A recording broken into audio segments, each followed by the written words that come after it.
How y'all doing, man? We're here at Alter Life Podcast. I'm Carlos Harvest, I'm Nikki Marche. I'm Marquise. and we're going to talk about why did we come up with the Alter Life name, the Alter Life Podcast. And the reason why I feel as though it's a great name because my life has been altered in several different ways. I'm sure y'all has also. When I was 9, I had a cousin that was killed. And then it's like, it hardened me.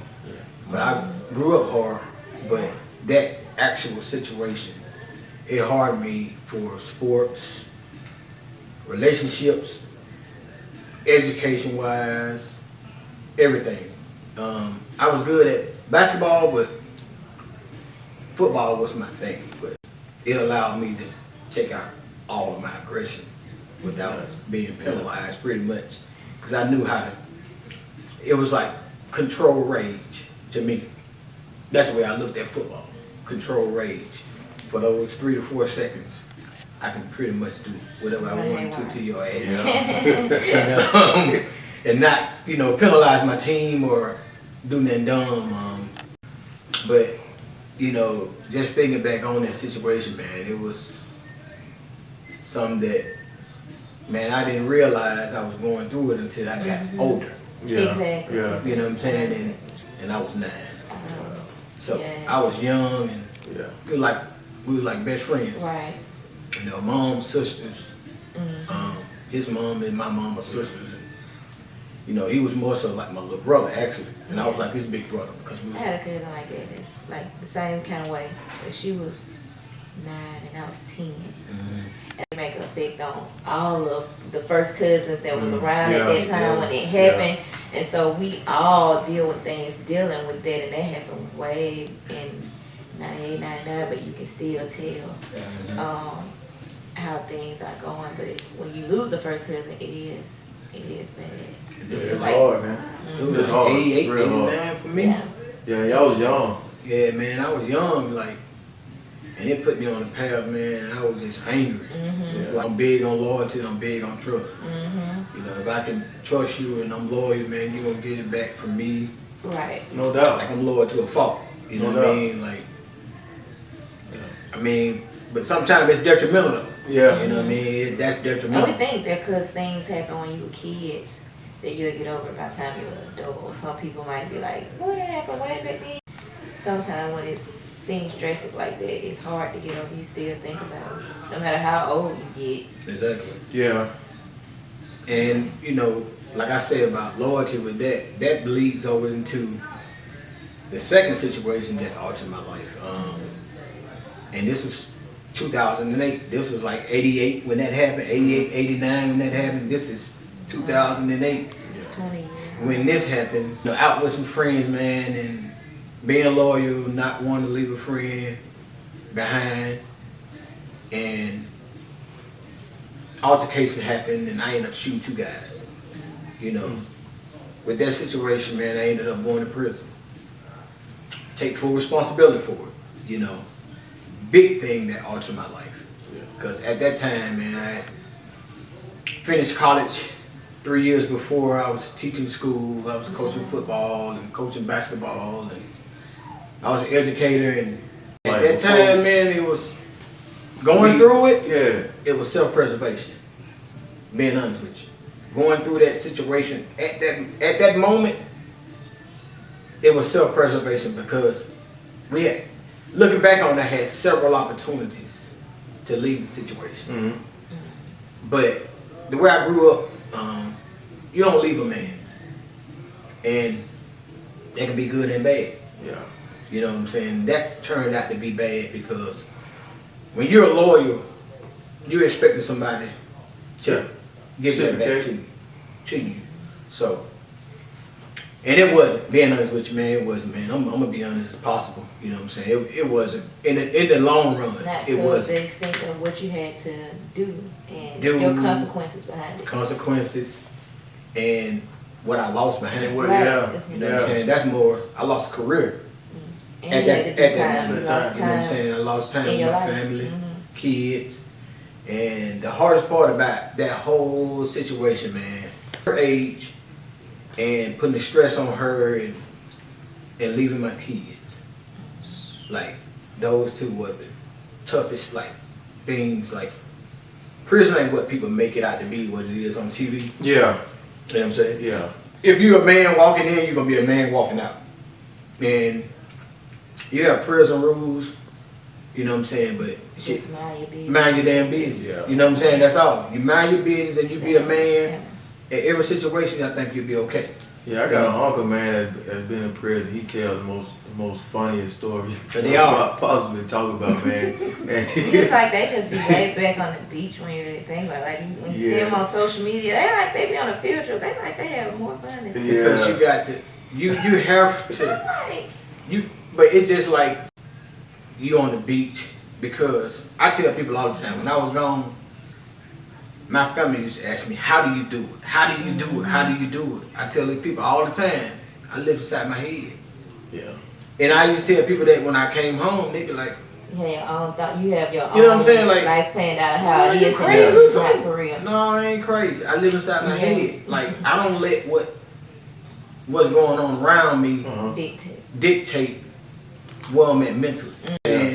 And But you can really have to do that on the outside. on the outside world too. Exactly. Because See, that's what. you can have a lot of people around you negative and draining your energy or whatever, and you really just have to be like, I'm not even in their space. They don't exist. You basically living in your head then because they're sitting right there. You know they sitting right there, but I'm just at like you're not. Well, everything starts in your head. You know, your thought process, everything. And that's action for what you learn. So, you know, that's very important. Man, But- but that's life though. I tell everybody that. You know, I do. You know, when I'm doing motivational speaking to kids, like first and foremost, I take full responsibility for what happened. You know what I'm saying? Because it was of my doing. That was your Nobody choice. made me do Right. anything. Ain't nobody ain't nobody tell me to do this, but I'm doing it as because I'm thinking I'm looking out for me Right. and my friends. You know, because I was always taught, you know what I'm saying, you are your brother's keeper. You know what I'm saying? Through whatever. You are your brother's keeper. And you have their back no matter. If I'm with Marquise, I'm with you. I got $20, I'm gonna give you 10. Yeah. You know what I'm saying? I'm gonna make sure everybody's straight. That's the way I was raised. Right. You know what I'm saying? But everybody ain't raised that way though. It's fine. It's, That's that's being- women too, because that's how we is, me and my sister. You know, like we our sister we take up for each other all the time, and I have to fuss at her all the time. Like, but then I'm with you, and you my sister, so I can't let that happen to you. But you So know, now situation. now it's in a bad because just like how you said, like I can't let that happen to my sister, but at the same time now she got her friends, and it's their problems really, but she's loyal, so it's like if I'm with you, I'm with you. So then now you got people behind you that's also with you too, so everybody into something that they don't really know nothing about. Be cooler heads here, man. Like when we growing up, you know, we're taught men ain't supposed to cry, and you solve a lot with your hands and violence. The way I grew up, Yeah. you solve a lot with violence. But you know, shit, man, that makes the situation worse. You know, You got some, you want? so anything that you want to, do? Also? situation that or event that. It would be my kids and being a single parent and raising 3 black boys and just seeing things that surround me that's happened with black men, black boys, not even just on TV, just like real life situations.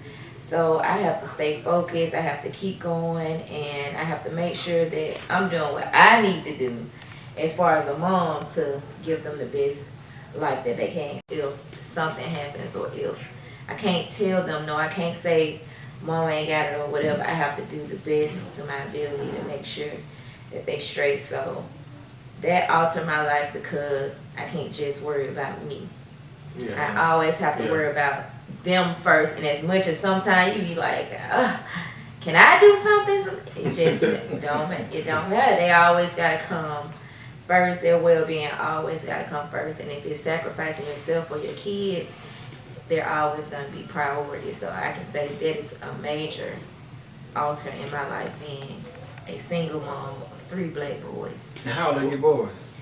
They are 12, 7, and 10. They're close by each other. Yeah. They're gonna be real close and Yeah. like this. Are they into sports? They are into video games. My oldest, all of them are video game fanatics. My 2 younger ones, they are into sports, but my oldest one, he want to watch movies and He got play mind his video own. and stuff. Yeah. He like music, and he's a goof troop. He's the goofy one. My middle one, he kind of like stern. He's not friendly. He's an Einstein, and then the little one, he's just a sweetheart. Even grown women just love. He just a sweetheart. He just really is. But it's hard having them because as far as you said, like with your cousin and stuff. Once when my kids were, this happened in 2015, a first cousin that was killed by the police, and so with that happening, I had to explain to my kids what that situation was and how that happened, and they never really had an understanding, and I really didn't. And with me being angry about the situation, it was kind of hard. And I don't know, it's hard to, but now that the years have passed and things are coming up more and more in the news, it's kind of like easier to talk to them. And to explain it, because it's the anger and the hurt that kind of like died down. So how do you feel like, a lot of stuff that transpired now with the news and with black boys and black men, how do you feel with your cousin being in that situation?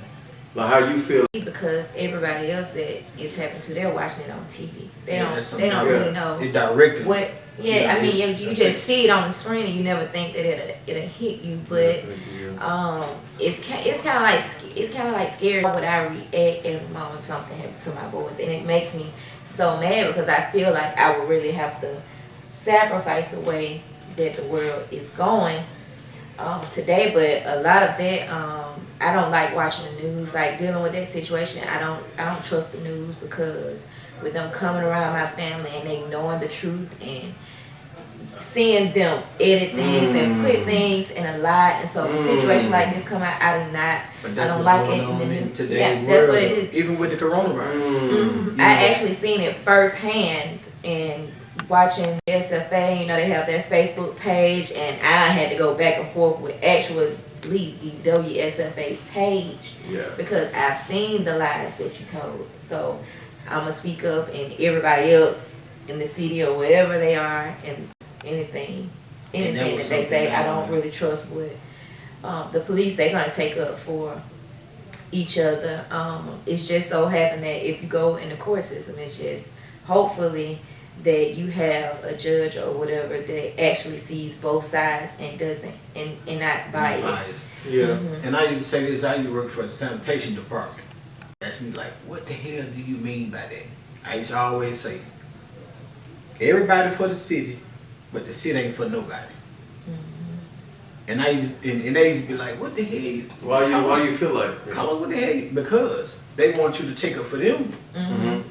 You know what I'm saying? Everybody for the city. Everything they tell you to do, they want you to do it. Without hesitation, no explanation, nothing.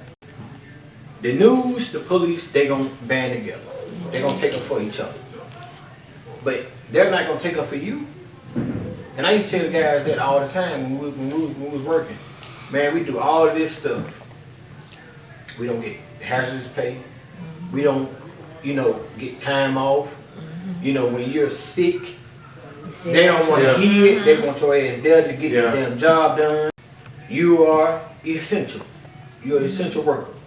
You know what I'm saying? Everybody for the city, but the city ain't for nobody. That's the actual reason why I left. I was in a car accident and had a fractured vertebrae. They still want me to come to work to myself. Their doctor said probably. Yeah, but my doctor gave me 18 weeks. Yeah. Their doctor told me I should come back in 9 weeks. It ain't. It's not. You And know they what have I'm their saying? own doctor, and that's really And he's for the purpose. city. He gonna. He's for the city. That's why I Yeah. say everybody Anyway. for the city, but the city ain't for nobody. All they care about is their bottom line. Yeah. You know, so that's why. That's one reason And why the news people, they just become care about entrepreneurs. whose side they want to be on, because everything, even though it starts with the police, it really starts in the community with the news, because whatever they show first, it always click in everybody's head. Or a lie is Yeah. so hard to get people's mind to actually focus on the truth once the news have put whatever out there that they put out there. My It's so situation hard like to that. go Yeah. back and try to change and say, oh, they lied. All you're gonna see is what the first thing you saw. First So thing you see. if it's you guilty, everybody watch when it come on at 10, 5, 6, whatever it come on. That's the person in the picture that you've painted, and now you gotta fight because somebody lied on you. But that's the agenda though. Yeah. You Exactly. see what I'm saying? That's the agenda that they they push want. because they did it with me. For like 3 days straight, I was on the 5 o'clock a.m. news, the 11 o'clock news, the 12 o'clock news, the 4 o'clock news, the 5 o'clock news, 6 o'clock news, the 10 o'clock news. It's the same agenda. Yeah. You know, they made it seem like I was just this irate, crazy person that showed up to the club and they wouldn't let me in, and I just went off. It's an illusion that they can Yeah. paint a story Yeah. that you can be totally innocent, Yeah. but they can make you Guilty. guilty. And Just so with my by- cousin's situation, he was 15. He was About young. 16. Yes. When they was putting it on the news, they was like, they killed him like in the morning. We didn't even find out till 8, 9 o'clock that night. But they was painting a picture that it was a man. They was like, the police killed a man. Like, why is they keep saying, you killed a child? You did not kill a man. It was a child. Yeah. Wow. It was a child. So everybody thought that by watching the news, but not knowing that it was kids. Just a damn child. Mm-hmm. That's a big discrepancy though. Yeah, It is, man. You know what I'm saying? How you go child. from a 15-year-old To a man Mm-hmm. to a man? Like, but you know, that's how they twist things, twist words. You know, it's big on wordplay. That's the media. Yep. On how It's they put wordplay. it, how they gonna, You know what I'm saying? they're gonna It's cover wordplay. them first. So it's best to say man, because if you say child, now it's about to be hell about to break Yeah. loose. If you actually say his name, it's like why you felt like you had to kill a child. The antennas What they raised was- in. You know what I'm saying? When you're doing anything with kids, those antennas And are all raised. that, and I believe, and I watch a lot of movies, so I know stuff that's being put out there because a lot of stuff behind the scenes, it's like it's edited, scripted. So before they put it out there, everybody already know what's going on. It's a script. So when they put out there as a man and it's a boy, I mean, What made y'all? What yeah, clicked in it's your head to like- make you even say that? When you knew? They control the narrative though. That's Yeah, what I that's- said. yeah. They You know what I'm saying? definitely They control the narrative. Most definitely.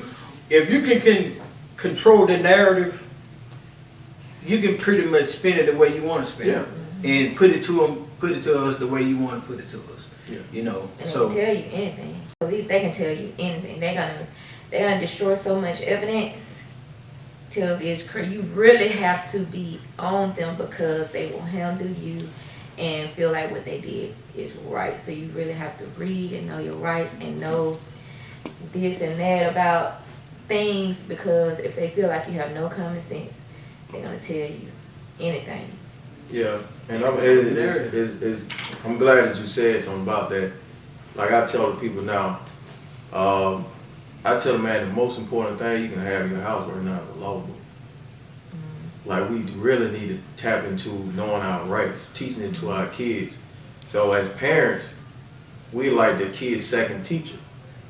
But if the system not allowing us to be parents, actually the and- first teachers of ladies, because Yeah. they coming out of your house, going to school, but before they get to that point, I mean, it's up to you. Yeah, though. but in a lot of instances too, though, you right. But two, also, what if I'm that parent that has 3 jobs, and my kid never see me at night, and all the time my kid, only person that my kid probably see first is that He's teacher. the teacher. So I'm gonna just speak on that instance, because a lot of where we come from, there's a lot of parents or single parents that have 2 jobs. don't have one job to take care of the whole thing. But let me put this in your ear.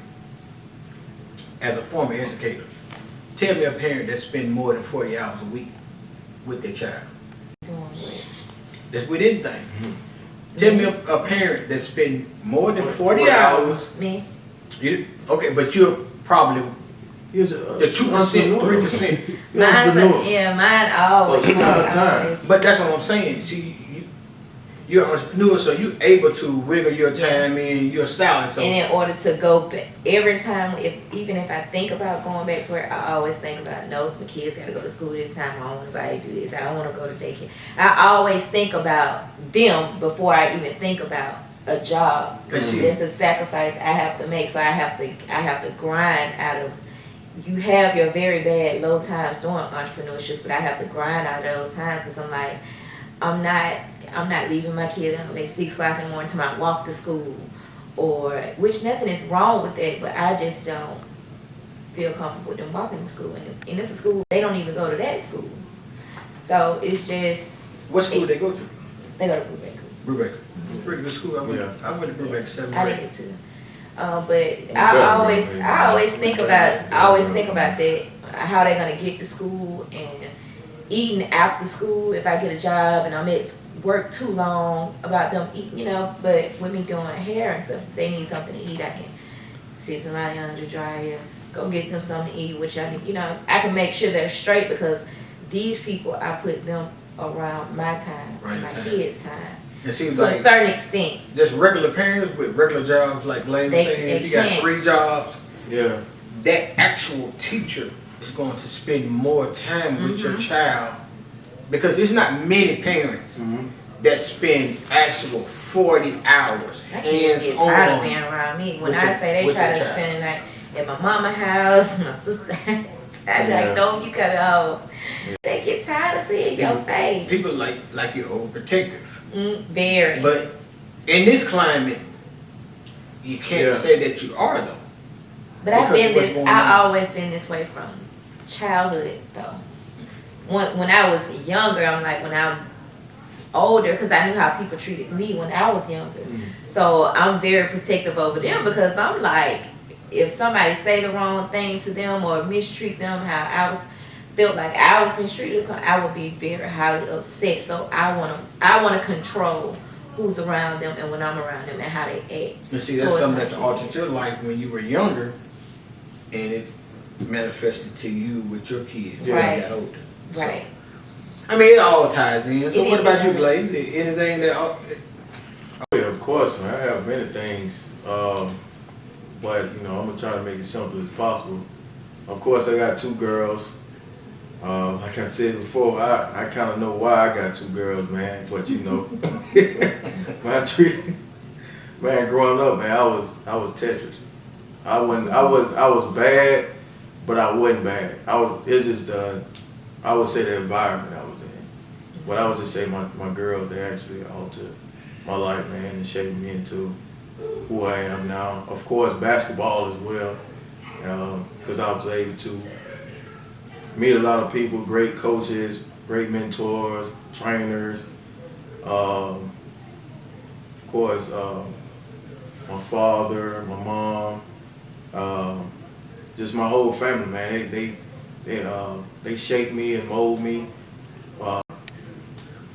Where I'm at now, man, I'm happy to be where I'm at now. The main thing is, man, like you were saying before, me being able to pour back into the seeds, our kids. That's the main thing for me, because fortunately I don't have 2 or 3 jobs, so I have the time to pour into my kids. So when they call me or FaceTime me, I'm always available. And like I always tell people that I talk to, man, the best ability is availability. So if you're available for schoolwork, just talks in general, eating at the house, field trips, those are memories you create with your kids. And I feel like that's very important than me just giving out money to a mom or something like that. So I value the time more than just the dollar. Cause, You'll never get that back. Yeah, Like, most grow so definitely, fast. That's something, Yeah. you know, that's something that I regret. and my girl now, she's That time. 9. That time, you know what I mean? Cause I got some twins, man, that's 11, they're 11. Mm-hmm. And by me living in Georgia now, man, I don't get much time with them, man, because, you know, me and their mom don't see eye to eye. And it's rough, man, you know what I mean? Because we ain't been through some situations, you know, that, you know, I've had custody of them for a while, man. And we don't see eye to eye because of that, you know, but, man, you can never get that back, man. But should that alter your kids? Because I have the same situation with my kids. Their dad. Well, let's talk about that then. Let's talk about that. They live. It's just like how you say he lives in Georgia. Sometimes like, well, I don't live there anymore, and I don't. Yes, you do. You get in your car and you drive. I mean, if we wanted to go to the nightclub, to the bar, and it only takes an hour to get there, then we're right around the corner, really. So it's just, I want to see him get in your car, you drive. And that's what I tell him. I don't know what you get, but I feel like Georgia is not like you're in California. Exactly. You're not in New York. So I tell him all the time, you just don't know how much time you're missing saying you're in Georgia when Georgia is right down the street. But it's all about maturity, I would say. To me, this situation is a situation of, I feel, I mean, it's just You know me. what a man would say. You know what I mean? Mm-hmm. I feel like it's control that I would say we were never in a relationship. Yeah. You know what I mean? It was a situation where she was my bartender and, you know, you give me a few drinks and later on that night, Exchange. you know, Yeah. we meet up and,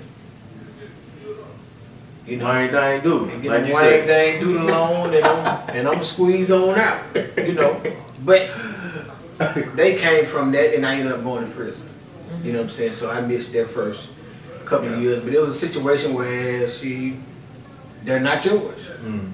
So I went on as if they wasn't mine. It was just a spiteful saying. A spiteful saying, that's what it was. You know what I'm saying? You know, it was words exchanged from that situation, and you know, she wished harm to me. And motherfucker, I hope you go to prison for 20 years and this and this and this. And as men, we don't let shit like that go. I know not. I mean, especially if you wishing harm on me. Yeah. You know what I'm saying? Motherfucker, I wish you dead. I wish you was dead. And bitch, I hope you go to jail for 20 years. Like, what would fix it in your heart to say something to me like that? But then at the same time, they're at a certain age. Like my kids, their dad don't have to call me. Like we don't have to come back. Okay, speaking so of that, they have their phone. So you call them your kids. Call them. Because if we talk and we get into it, and now it's not about the kids. Now it's about us. So I'd rather just now, since they're old enough, they call him 24/7 and tell him everything everything in the world because they're gonna call him. okay, but let me ask you this. All right, if you have a parent, and if I'm talking to one of my daughters and me and her texting, you going reading all the text messages. I mean, she the mama. But They kids. Okay, but you Sometimes just. I look too. But you just said They tell all my business too, and I don't care. the kids, once they reach a certain age, right? Yeah. That's what you just said. Then once they reach a certain But age, I don't. But they that's can communicate but- with the dad, right? But that's So why you almost read the giving message? it. That's almost giving kids like too much leeway. Like, tell your mom she ain't gotta be reading our messages. Like, but they're a kid. You gonna go I through the phone. I totally understand that because I would do it the same because Yeah. you don't know what's going on as far as right. the internet. If you got sexual Right. predators and all this, Right. I totally understand Yeah. that. In the situation between the child and the father, I don't really see harm in reading it though. you don't think this being nosy? No, it's your kid. Okay. I mean, me personally, mean- I really don't care, honestly. Yeah, if I mean, it's if just I feel like- like it's my like But my girls. when they y'all have really fun. don't get along, it's an issue. When Yeah, you yeah, don't yeah, really get yeah, along, yeah. that's why it's an issue. Because Yeah. y'all don't get along. Yeah. See, but But That's just what I'm saying. say if y'all got along and she Yeah. went through the phone and she read what everybody wrote, it doesn't matter. It it's wouldn't be only a issue- problem. It's only an issue when the daughter is talking to me because that's why I say. Cause I read my kids say something. I haven't done I mean, it in I a would while, too. but